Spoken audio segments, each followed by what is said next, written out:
Gunung Penanggungan, sebuah gunung kecil yang menjulang setinggi 1653 meter di kota Mojokerto. Dari kejauhan, bentuknya kerucut sempurna, indah sekaligus anggun. Bagi sebagian orang, Penanggungan dikenal sebagai gunung yang ramah bagi pendaki pemula. Jalurnya relatif pendek, waktu tempuhnya tidak terlalu lama, dan pemandangan dari puncaknya mampu membayar rasa lelah. Namun di balik wajahnya yang ramah itu, Gunung Penanggungan menyimpan sisi lain. Ia dijuluki sebagai Gunung Seribu Candi, tempat sakral peninggalan Majapahit. Lerengnya dipenuhi situs purbakala, pertirtaan, dan candi-candi pertapaan. Dan karena itu pula, gunung ini dianggap keramat, bahkan angker.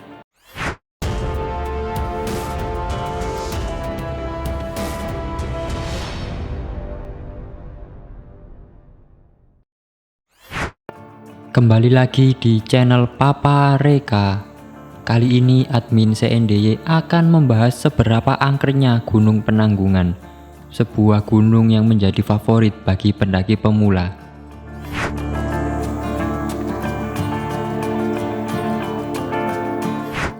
Sebelum kita membahas seangker apa Gunung Penanggungan, saya akan mencoba menceritakan asal mula terciptanya Gunung Penanggungan terlebih dahulu.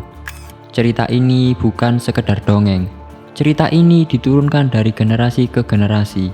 Bahkan tercatat dalam naskah kuno bernama Tantu Panggelaran yang ditulis pada abad ke-16. Dalam kitab itu diceritakan, pada mulanya Pulau Jawa belum seperti sekarang. Ia digambarkan sebagai pulau yang terapung di lautan, tidak stabil, berguncang ke sana kemari, diterpa ombak besar. Pulau ini terus bergerak, membuat manusia tidak bisa hidup dengan tenang di atasnya. Para dewa yang melihat keadaan itu akhirnya berdiskusi. Mereka ingin Pulau Jawa menjadi tempat yang kokoh, tempat manusia bisa berkembang, beranak pinak, membangun peradaban, dan beribadah. Maka diputuskanlah satu hal besar. Gunung Mahameru, gunung suci para dewa yang ada di India, harus dipindahkan ke Pulau Jawa. Gunung Mahameru diyakini sebagai poros dunia, pusat kosmos. Jika ia ditancapkan di tanah Jawa, maka pulau ini akan seimbang, tidak lagi goyah, dan bisa menjadi tempat beradab. Namun, perjalanan membawa Mahameru ke Jawa tidaklah mudah. Dalam kisahnya, para dewa menurunkannya dari kayangan, lalu memindahkannya melintasi samudra. Di sepanjang perjalanan itu, potongan demi potongan Mahameru mulai rontok. Material besar, batu, dan tanah jatuh berceceran di sepanjang jalur. Dari pecahan inilah lahir gunung-gunung di Jawa. Dari barat ke timur, gunung-gunung menjulang sebagai saksi perjalanan Mahameru. Itulah sebabnya mengapa Jawa dikenal kaya dengan pegunungan. Bagian terbesar yang tersisa jatuh dan menjelma menjadi Gunung Semeru, gunung tertinggi di Pulau Jawa yang sampai hari ini tetap dianggap suci. Namun, puncak Mahameru, bagian yang paling sakral, tidak dibiarkan begitu saja. Para dewa mengempaskannya dengan penuh perhitungan, menancapkannya di tanah Mojokerto.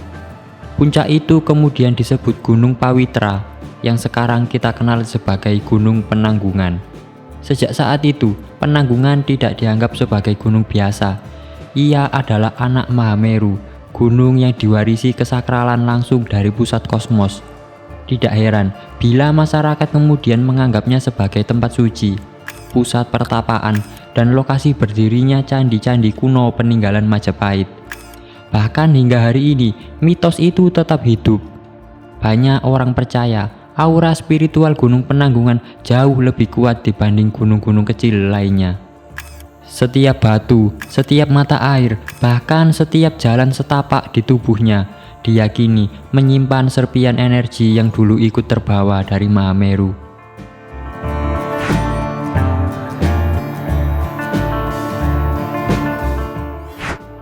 Meski tubuhnya jauh lebih kecil dibanding tetangganya, Gunung Arjuno dan Gunung Welirang, Gunung Penanggungan selalu diliputi aura mistis. Sejak melangkahkan kaki di kakinya, hawa keramat itu seakan langsung menyelimuti tubuh. Ada rasa tenang, namun sekaligus membuat bulu kuduk perlahan berdiri. Banyak warga yang percaya Gunung Penanggungan tidak pernah benar-benar sunyi. Ia seperti hidup dengan dunia lain yang tak terlihat. Beberapa pendaki mengaku ketika malam turun dan kabut merayap, terdengar alunan gamelan Jawa mengalun pelan dari kejauhan. Bukan musik modern, bahkan bukan juga suara yang direkam, melainkan suara gamelan asli, lengkap dengan gong dan kendang. Namun ketika dikejar, suara itu tidak pernah bisa ditemukan asalnya. Semakin didekati, semakin menjauh, seolah-olah suara itu hanya ingin menggoda, membuat hati gelisah, lalu hilang di telan malam. Ada pula yang mendengar tawa perempuan, kadang terdengar pelan, seperti bisikan, kadang meledak, seperti seseorang yang berdiri tepat di belakang telinga. Saat menoleh, tidak ada siapa-siapa. Yang ada hanya pepohonan hitam menjulang dan kabut yang menutup jalur. Cerita lain datang dari Candi Jolotundo, pertirtaan kuno yang airnya tak pernah kering. Banyak yang datang untuk mandi atau sekedar mencuci muka di airnya yang bening. Namun, pada malam-malam tertentu, terutama menjelang bulan purnama, muncul kisah menakutkan. Beberapa orang mengaku pernah melihat sosok perempuan cantik duduk di tepi kolam, membasuh wajahnya dengan air suci. Pakaiannya putih berkilau, rambutnya terurai panjang, wajahnya mempesona. Tapi bila diperhatikan lebih lama, matanya kosong, menatap hampa tanpa cahaya kehidupan. Orang tua desa selalu mengingatkan, jangan pernah terpikat dengan kecantikannya, sebab siapa yang terlalu lama menatap bisa ikut terseret masuk ke alamnya. Tidak hanya di Jolotundo, jalur pendakian menuju puncak Penanggungan pun dikenal penuh misteri. Banyak pendaki yang mengaku berputar-putar di jalur yang sama. Mereka berjalan berjam-jam, namun tetap kembali ke tempat awal. Seolah-olah ada tangan tak terlihat yang sengaja menyesatkan mereka. Ada pula yang bercerita melihat sosok kakek berjubah putih berjalan pelan di depan. Awalnya mereka mengira itu sesama pendaki, namun saat dikejar, sosok itu perlahan memudar, lalu lenyap begitu saja. Warga sekitar meyakini itu adalah arwah leluhur yang masih menjaga kesucian Gunung Penanggungan.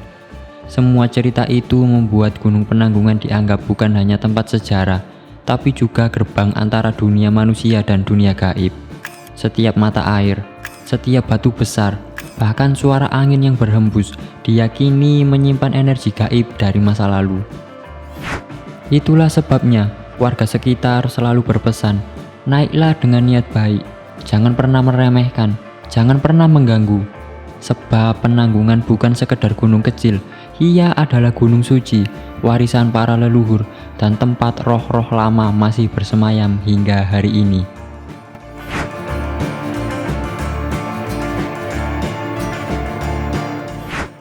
Gunung Penanggungan berdiri anggun di kawasan Trawas, Kabupaten Mojokerto, berbatasan langsung dengan Kabupaten Pasuruan. Dari kota Surabaya, jaraknya sekitar 55 km. Sekilas ia hanya sebuah gunung kerucut setinggi 1653 meter. Namun bagi leluhur kita, gunung ini bukan sekedar bentang alam. Pada abad ke-14 hingga 15, saat Majapahit mencapai puncak kejayaan, Gunung Penanggungan dipercaya sebagai pusat spiritual kerajaan. Bukan hanya tempat singgah bagi para petani yang mencari kayu atau para pemburu yang melewati hutan, tetapi ia adalah gunung yang dijaga, dihormati, dan dimuliakan. Prabu Hayam Wuruk, raja besar yang dikenal mampu mempersatukan Nusantara bersama Mahapati Gajah Mada, tidak hanya menciptakan stabilitas politik dan kemakmuran ekonomi, mereka juga memperkuat kehidupan religius rakyatnya. Dalam pandangan kerajaan kala itu, kehidupan tidak hanya diukur dari hasil panen, kekuatan pasukan, atau luas wilayah, tetapi juga dari keselarasan jiwa antara manusia, alam, dan semesta. Di lereng-lereng Penanggungan, banyak orang datang untuk menjalankan laku tapa. Mereka yang ingin menyucikan diri, mencari pencerahan, atau menguatkan spiritualitasnya akan meninggalkan hiruk-pikuk kerajaan, lalu naik ke gunung ini dengan hati yang tenang. Bayangkan, para resi, pendeta Hindu-Buddha, bahkan bangsawan Majapahit duduk bersila di pelataran candi-candi kecil. hanya ditemani suara angin, kicau burung, dan gemericik air dari pertirtaan. Di tempat inilah, masyarakat Jawa zaman Majapahit meyakini dirinya bisa mendekatkan diri pada Sang Hyang, penguasa semesta. Tidak jarang, mereka meninggalkan jejak berupa bangunan suci. Candi-candi batu yang masih bisa kita lihat hingga sekarang adalah tanda bahwa kehidupan spiritual kala itu bukan hanya cerita lisan, tetapi nyata, terukir di dinding-dinding batu. Penanggungan menjadi semacam gunung meditasi. Bila Semeru dipandang sebagai pusat kosmos, maka Penanggungan adalah miniatur suci yang bisa dicapai, dijelajahi, dan dirasakan langsung oleh manusia. Ia adalah jembatan antara kerajaan Majapahit yang fana dengan dunia abadi yang diyakini ada di baliknya.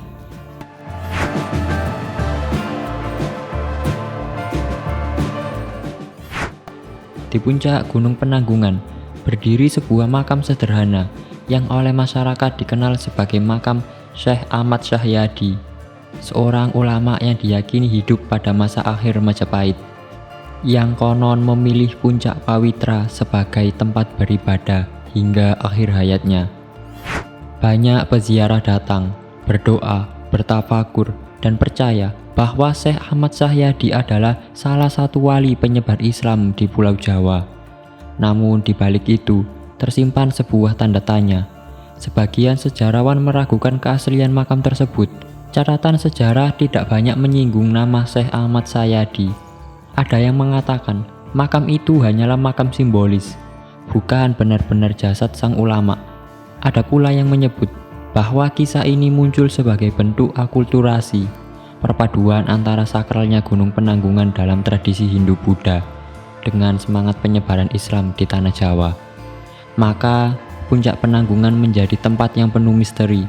Di satu sisi, makam itu menjadi tujuan spiritual, membawa ketenangan bagi peziarah. Namun di sisi lain, ia menyisakan teka-teki. Benarkah di balik cungkup sederhana itu bersemayam jasad seorang wali? Ataukah hanya kisah yang tumbuh melegenda bersama kabut dan kesunyian puncak Gunung Penanggungan?